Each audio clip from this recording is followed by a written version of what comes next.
అరుణాచల్లో Siang project టిబెట్లోని Brahmaputra నదిపై China నిర్మిస్తున్న 60,000 మెగావాట్ల సామర్థ్యం గల ప్రపంచంలోని అతిపెద్ద జల విద్యుత్ ప్రాజెక్టును భారత్ వ్యూహాత్మకంగా తిప్పికొడుతుంది. చైనా చర్యలతో ఈశాన్య భారతదేశ ప్రజలకు నీటి కరువు రాకుండా ఉండేందుకు అరుణాచల్ ప్రదేశ్లోని సియాంగ్ నదిపై సియాంగ్ అప్పర్ మల్టీపర్పస్ ప్రాజెక్టును national hydro electric power corporation ద్వారా వేగంగా ముందుకు తీసుకెళ్తుంది. టిబెట్లో బ్రహ్మపుత్ర నదిని యార్లుంగ్ సాంగ్పో అంటారు. 1.5 లక్షల కోట్ల వ్యయంతో సుమారు 1.5 లక్షల కోట్ల రూపాయల అంచనా వ్యయంతో రూపుదిద్దుకుంటున్న ఈ భారీ ప్రాజెక్టు ద్వారా 11,000 మెగావాట్ల విద్యుత్ను ఉత్పత్తి చేయాలని ప్రతిపాదించారు. దాదాపు 300 మీటర్ల ఎత్తుతో రూపుదిద్దుకోనున్న ఈ డ్యాం రిజర్వాయర్ నిల్వ సామర్థ్యం సుమారు 9 బిలియన్ క్యూబిక్ మీటర్లు అంటే 320 టీఎంసీలు. ఇది కేవలం విద్యుత్ ఉత్పత్తికే కాక ఈశాన్య భారత్లో వరద నియంత్రణ, వ్యూహాత్మక రక్షణ కోసం అత్యంత కీలకమైన స్ట్రాటజిక్ బఫర్గా ఉపయోగపడనుంది.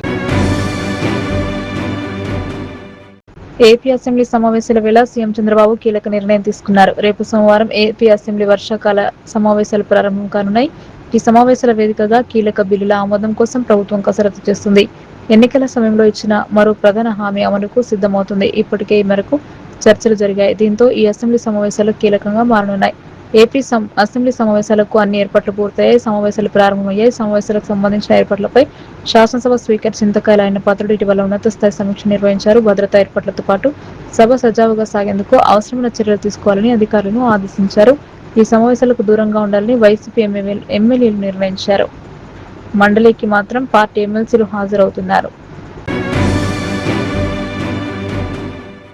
అరుణాచల్లో సియాంగ్ ప్రాజెక్టు టిబెట్లోని బ్రహ్మపుత్ర నదిపై చైనా నిర్మిస్తున్న 60,000 మెగావాట్ల సామర్థ్యం గల ప్రపంచంలోని అతిపెద్ద జల విద్యుత్ ప్రాజెక్టును భారత్ వ్యూహాత్మకంగా తిప్పికొడుతుంది. చైనా చర్యలతో ఈశాన్య భారతదేశ ప్రజలకు నీటి కరువు రాకుండా ఉండేందుకు అరుణాచల్ ప్రదేశ్లోని సియాంగ్ నదిపై సియాంగ్ అప్పర్ మల్టీపర్పస్ ప్రాజెక్టును national hydro electric power corporation ద్వారా వేగంగా ముందుకు తీసుకెళ్తుంది. టిబెట్లో బ్రహ్మపుత్ర నదిని యార్లుంగ్ సాంగ్పో అంటారు. 1.5 లక్షల కోట్ల వ్యయంతో సుమారు 1.5 లక్షల కోట్ల రూపాయల అంచనా వ్యయంతో రూపుదిద్దుకుంటున్న ఈ భారీ ప్రాజెక్టు ద్వారా 11,000 మెగావాట్ల విద్యుత్ను ఉత్పత్తి చేయాలని ప్రతిపాదించారు. దాదాపు 300 మీటర్ల ఎత్తుతో రూపుదిద్దుకోనున్న ఈ డ్యాం రిజర్వాయర్ నిల్వ సామర్థ్యం సుమారు 9 బిలియన్ క్యూబిక్ మీటర్లు అంటే 320 టీఎంసీలు. ఇది కేవలం విద్యుత్ ఉత్పత్తికే కాక ఈశాన్య భారత్లో వరద నియంత్రణ, వ్యూహాత్మక రక్షణ కోసం అత్యంత కీలకమైన స్ట్రాటజిక్ బఫర్గా ఉపయోగపడనుంది.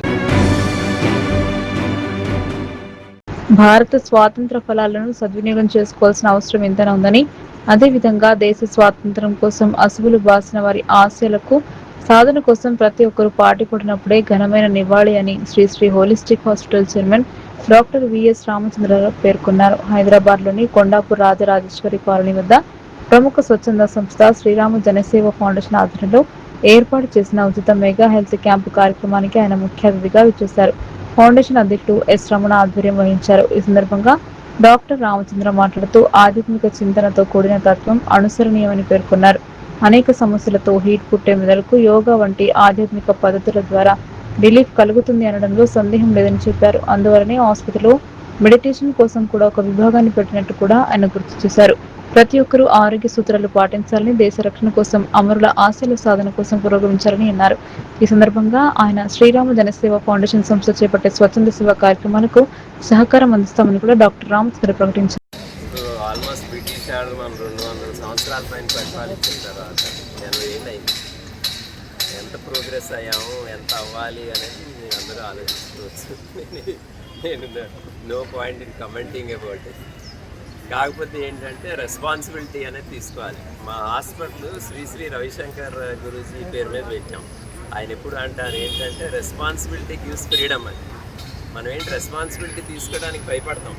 4 పనులు చెప్పారనుకోండి, అబ్బో ఈ పనులు ఎక్కువ అయిపోతాయేమో, ఇవన్నీ నేను చేయలేను, ఎందుకులే, ఇది ఫ్రీడమ్ కాదనుకుంటాం. కానీ రెస్పాన్సిబిలిటీనే ఫ్రీడమ్ ఇస్తుంది మనకి. ఎందుకంటే వేరే వాళ్ళకి ఎవరికైనా వదిలేసామనుకోండి, మనకు ఆ ఫ్రీడమ్ ఉండదు. ఎలాగంటే మనకు పార్టీషన్ అప్పుడు మన పార్టీషన్ అంతా బ్రిటిష్ వాళ్ళ పార్లమెంట్లో కూర్చుని దేశం ఎలా డివైడ్ చేశారో వాళ్ళు డిసైడ్ చేశారు. నేను బంగ్లాదేశ్లో 1 సంవత్సరం పనిచేశాను. నాకు తెలుసు వెస్ట్ బెంగాల్లో ఒక ఏరియా ఉంది. వాళ్ళకి ఇవాళ అంటే ఆగస్టు 15 వాళ్ళు పాకిస్తాన్లో ఉన్నామని చెప్పారు. ఏది వెస్ట్ బెంగాల్లో ఏరియా, వాళ్ళందరూ పాకిస్తాన్లో లేరు. ఆ డివిజన్లో తప్పు అయిపోయి సో వాళ్ళు 3 రోజుల తర్వాత చేసుకుంటారు, 2 రోజుల తర్వాత వాళ్ళు గొడవ పెడితే లేదండి మేము ఇండియాలో ఉన్నామంటే అప్పుడు ఇండియాలో కలిపారు వాళ్ళని. సో అలా ఉంటుంది వేరే వాళ్ళకి రెస్పాన్సిబిలిటీ ఇస్తే. సో మనం రెస్పాన్సిబిలిటీ తీసుకోవాలి. మీ ఫౌండేషన్ కూడా అలాంటిదే. మీరు ఎవరో అనుకుంటారు మనం ఏం చేస్తాం ఏం చేయగలుగుతాం, అలా అనుకోని అవసరం లేదు. ప్రతి ఒక్కళ్ళు ఎంతో కొంత చేయగలం. సో చాలా మంచి అంటే మీరు చేసిన పని, ఒక ఫౌండేషన్ పెట్టి వాట్ ఎవర్ హెల్త్ గురించి మేము కోఆపరేషన్ ఏదైతే చేయగలమో చేస్తాం. ఇందాకే జర్నలిస్ట్ గారు ఒకళ్ళు కనపడ్డారు, ఆయనకి ఏదో హార్ట్ అటాక్ వచ్చిందంట ఏదో ఫంక్షన్ రోజే. యాక్చువల్లీ సిటీ కాల్షియం స్కోర్ అని ఉండి రక్తనాళాల్లో కొలెస్ట్రాల్ పెరిగిపోతుందా లేదా అని హార్ట్ అటాక్ వచ్చే 10-20 సంవత్సరాల ముందే తెలుస్తుంది. ఆ టెస్ట్ మీ ఫౌండేషన్ ద్వారా కానీ మీకు ఇక్కడ సొసైటీ ద్వారా ఒక లిస్ట్ ఇస్తే మేము ఫ్రీగా చేసి పెట్టగలం. మన కొండాపూర్ హాస్పిటల్లో ఉంది. ఎందుకంటే చాలామంది ప్రాణాలు కాపాడగలం అలా సింపుల్గా ఒక ట్యాబ్లెట్ ఇచ్చేసి, కాకపోతే ముందే 10-20 సంవత్సరాల ముందే. సో ఇలాంటి మీరు వేరెవర్ మమ్మల్ని వాడుకోగలిగితే we'll be very happy to do that service. And wish you all a very happy Independence Day. 80 years almost అయిపోయింది. ఇంకా మనం చాలా చాలా చెయ్యాలి. మనం ఇలా రెస్పాన్సిబిలిటీ తీసుకుని చేస్తే తప్పనిసరి సాధిస్తాం. ఇప్పటికే మనం 4th or 3rd largest GDP country అవుతున్నాం. ఇంకా కూడా చాలా గ్రేట్ కంట్రీ ఇండియా అనేది. మన వేరే వాళ్ళు పరిపాలించి మన సంస్కృతి మన కల్చర్ పనికిరాందన్నారు, కానీ లేకపోతే ఇలాంటి కల్చర్ ఇలాంటి ఇది ఎక్కడా ఉండదు. ఈ ఫిలాసఫీ మన ఫిలాసఫీ లోపల అన్నిటికన్నా పెద్ద ఇండిపెండెన్స్ ఏంటంటే మన మనసు నుంచినే. సో అది ఎక్కడా చెప్పరు. వేరే వాళ్ళు ప్రేయర్ చేస్తే ఇండియాలో మెడిటేషన్ చేస్తారంట. ప్రేయర్ అంటే దేవుడిని అడగటం, నాకు ఇది కావాలి అది కావాలని. మనం మెడిటేషన్ చేస్తాం. మెడిటేషన్ అంటే మన మైండ్ కంటిన్యూస్గా అది ఒక టైరెంట్ ఇచ్చేయి అని చెప్తా ఉంటుంది. దాని నుంచి విముక్తి. మనకి ఇక్కడ కొండాపూర్ హాస్పిటల్ పైన మెడిటేషన్ వింగ్ కూడా ఉంది. మీరు వస్తే చక్కగా నేర్పిస్తారు మెడిటేషన్. రోజుకు ఒక 20 నిమిషాలు మెడిటేషన్ చేస్తే మంచిగా మారిపోతాడు. Thank you. నేను ఒక డాక్టర్గా కంటే నాకు ఇందాక రామకృష్ణ గారు చెప్పినట్టు ఒక ఆర్ట్ ఆఫ్ లివింగ్ టీచర్గా నా పరిచయం. ఏంటంటే ఇప్పుడు అన్నిటికంటే మోస్ట్ ఇంపార్టెంట్ మనకి స్ట్రెస్, టెన్షను ఇవన్నీ కదా. సో మన దేశాన్ని బాగు చేస్తాము అని మనం అనుకుంటే సరిపోదు కదా. మార్పు అనేది ముందు మనతో రావాలి, ఇక్కడ మొదలవ్వాలి. ఇప్పుడు మన ఇంటికి మనం బాధ్యత తీసుకుంటాం కదా. సో ఇల్లు అనేది మనం బాధ్యత ఎలా అయితే తీసుకుంటామో ఇది కూడా మన ఇల్లే. So this is the first home that we should take care of. ఈ హోమ్ని మనం ఎలా టేక్ కేర్ చేస్తాము అని అంటే మన మనసు ప్రశాంతంగా ఉండడం అంటే ఏంటి, టెన్షన్ అంటే ఏంటి అని ఇదే క్వశ్చన్ అడుగుతూ ఉంటాను నా పేషెంట్స్ అందరూ. సో ఎప్పుడైతే ఒకే ఆలోచన మళ్ళీ మళ్ళీ మళ్ళీ మళ్ళీ మనకు వచ్చి మన బాధర్ చేస్తుందో దాన్ని టెన్షను, స్ట్రెస్ ఇదన్నా. దీని నుంచి విముక్తి వచ్చిందనుకోండి మన శరీరంలో సగం బాధలు తగ్గిపోతాయి. దానికి ఫస్ట్ ఇండికేషన్ ఏంటి, మన మొహం మీద నవ్వు. సో మన నవ్వు మనము పంచగలిగితే that is the best gift we can give to this society and build a beautiful nation. So we are all here together. Guru garu antaru sangatchatvam ani ante manamu we have to move together. Let's move together.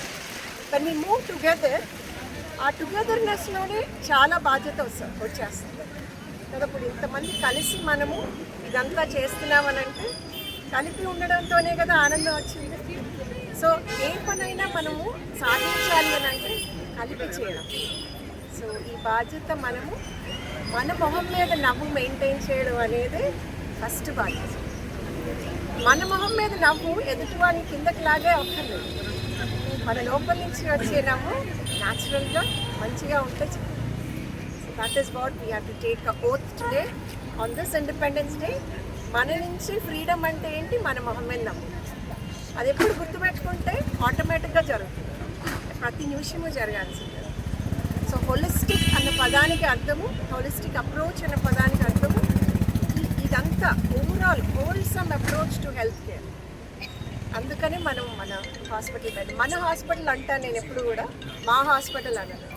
ఎందుకంటే ఇదంతా ఏదో హాస్పిటల్లోనే మొదలయ్యే treatment కాదు, మీ నుంచి మొదలయ్యే మార్పు. So వీళ్ళందరినీ చూస్తే చాలా ఆనందంగా ఉంది. సో మీరు బిల్డ్ చేయాలి ఆ చేంజ్. మన కల్చర్ అంటే మనము చాలా గొప్పగా చెప్పుకునే అలవాటు మనము కల్పించుకోవాలి మనలో కదా. సో దాట్ ఈస్ ఇండియాలో పుట్టడం అంటే అంత అద్భుతం ఇంకా వేరే వాళ్ళకి దొరకదు. సో ఇండియాలో పుట్టినందుకు మనము ఏన్షియంట్ టెక్నిక్స్ ఏంటంటే ధ్యానం చేయడము, యోగా చేయడము, ఇవన్నీ నేర్చుకుంటే రోజువారీ జీవనం మనకి చాలా సులభంగా అయిపోయి అలవాటు అయిపోతుంది. అదేదో ప్రత్యేకంగా చేసేది కాదు, ఈ ఏజ్ నుంచి చేసేది. సో మీరందరూ వస్తే మన యోగా హాల్లో పిల్లలకి చాలా వేరే కోర్సులు ఉంటాయి, యోగా కోర్స్, అది కూడా చేయండి. So we welcome you all to our hospital and make use of all the services.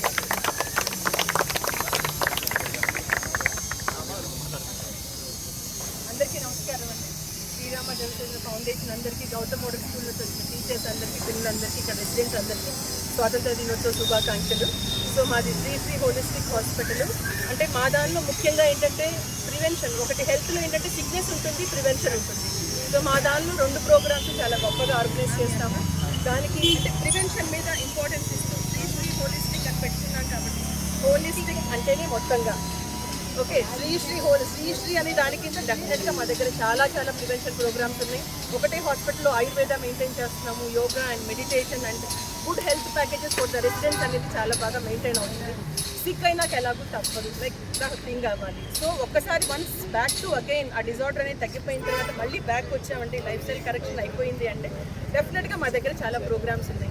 And మా chairman and madam Sri Ravishankar follow అవ్వడం మూలాన మా దగ్గర ఈ ప్రోగ్రామ్స్ అనేది చాలా ఎక్కువగా చేస్తూ ఉంటాం. మీరు ఎవరైనా సరే, and I'm the point of contact. And Veeraswamy మా కొలీగ్ ఉన్నాడు ఇక్కడ. సో మేమిద్దరం కూడా ఈ ప్రివెన్షన్ ప్రోగ్రామ్స్లో ఈ కాలనీ తరఫున చేస్తాము. అండ్ రమణ సార్ కానీ, ఇక్కడ విశ్వేశ్వరరావు సార్ కానీ, ఇక్కడ మా అందరూ ఎప్పుడు కనెక్ట్లో ఉంటారు. మీకు ఎలాంటి ఎమర్జెన్సీస్లో లేదా ఎలాంటి ప్రోగ్రామ్స్, సిపిఆర్ ట్రైనింగ్ కావచ్చు పిల్లలకి, అండ్ మిగతా పెద్దవాళ్ళకి మెనోపాజ్ ట్రైనింగ్ కావచ్చు, ఏ డాక్టర్నైనా మీరు ఒక టాక్ అరేంజ్ చేసుకుంటే డాక్టర్ని తీసుకొచ్చి మీ దగ్గర నుంచోబెట్టే బాధ్యత. Thank you very much. So మా దగ్గర అందరికీ హెల్త్ కార్డ్స్ ఇస్తున్నాము. దాంట్లో మీకు కొంచెం సబ్సిడీ వస్తుంది అవసరమైనప్పుడు. అలాంటివన్నీ కూడా మీరు ఉపయోగించుకోండి. Any time I'm there for emergency and any other issues. Thank you.